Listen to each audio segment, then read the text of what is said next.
I just finished playing Wanderstop and I loved it so much that I'm still sitting here thinking about it.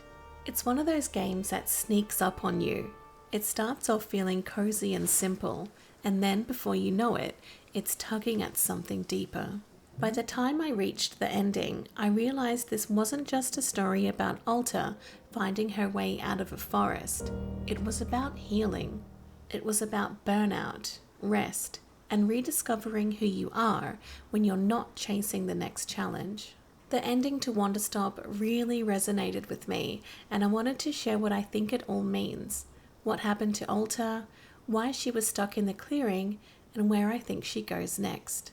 As Wanderstop draws to a close, Alta finds herself back at the shrine, sitting in quiet reflection. She thinks about the forest, about the version of herself she's met along the way, the one she's trying to understand, or maybe even earn the trust of.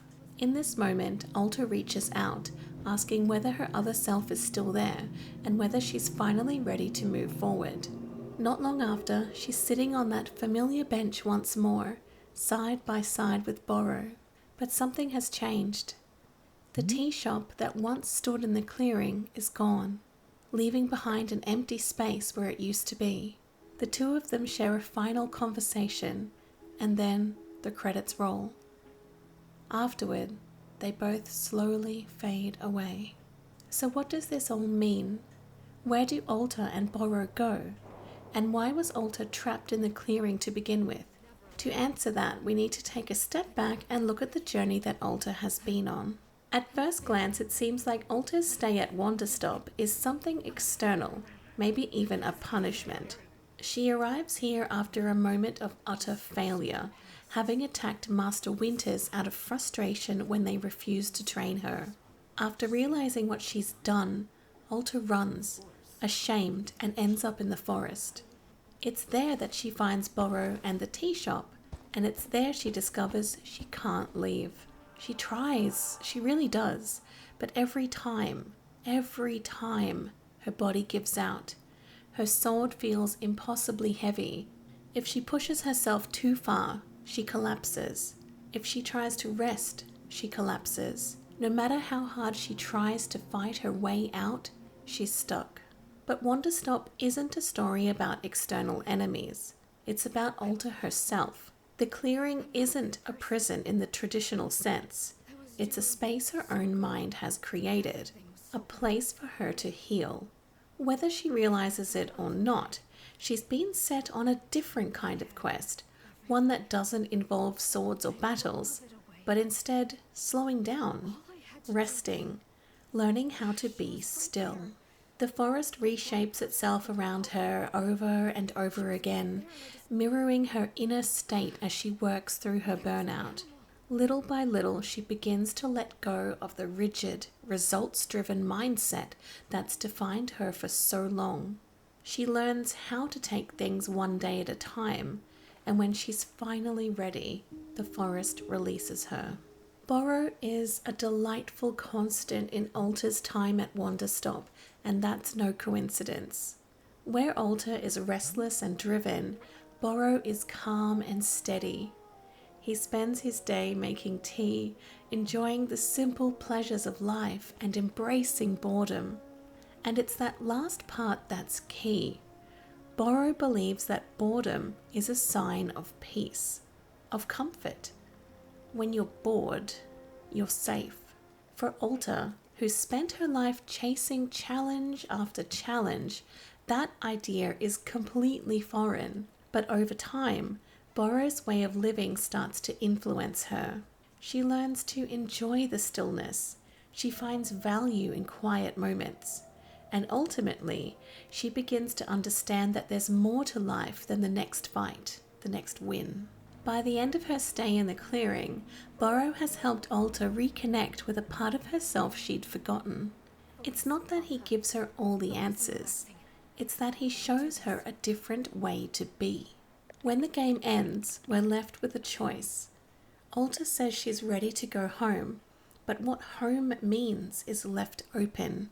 Whether she returns to fighting, retires completely, or finds a new path is something the player can decide. And that ambiguity is the point. Wanderstop isn't about what Alta does next. It's about the fact that she's able to move forward at all. After everything she's been through, she's finally ready to take a step towards something new. Whether that's back to the arena or a quiet life elsewhere doesn't matter as much as the fact that she's made peace with herself. Wanderstop has a single ending, though there's a small variation depending on what you choose in the final conversation with Boro. When he asks if you're ready, you can either stay a little longer or leave right away. If you stay, the two of them sit together on the bench as the credits roll. Eventually, both she and Boro fade away. If you choose to leave immediately, Alta rises first and they both disappear before the credits. The difference is subtle, but it speaks to whether you feel Alta is ready to move on, or if she needs one last quiet moment before she goes. As for what happens next, I like to imagine Boro returning to his quiet little life in the clearing, just like he always has. There's something comforting about the idea that he remains this steady, grounding presence. Someone who helps guide others through their own journeys of healing, the same way he once did for Alta. Maybe he continues tending the tea shop, welcoming new travelers who find their way to him when they need rest, or when they're standing at a crossroads of their own. I picture Boro as someone who's found peace in that role, but who still carries the memory of Alta with him. And while Alta's path is left open-ended, that's what makes it so powerful. Maybe she does return to fighting, to the life she knew before, but maybe not. Maybe she chooses something entirely different, something quieter, something hers. I love the idea that, somewhere down the road, Boro and Alta cross paths again, that she becomes a traveller herself, one of the visitors to the tea shop, looking for comfort or reflection, or simply wanting to sit quietly in the place that once helped her heal. And maybe by then, Boro is guiding someone else through a difficult time, leading them from the forest where he first found Alta. It's a beautiful thought that their stories continue, separately and together, in this quiet, gentle world. At its heart, Wanderstop is about healing, about burnout, recovery, and learning how to live again after you've lost your way. Alta doesn't leave the clearing because she's fixed or because she's found all the answers. She leaves because she's ready to keep going, even if she's still figuring things out. And sometimes that's enough.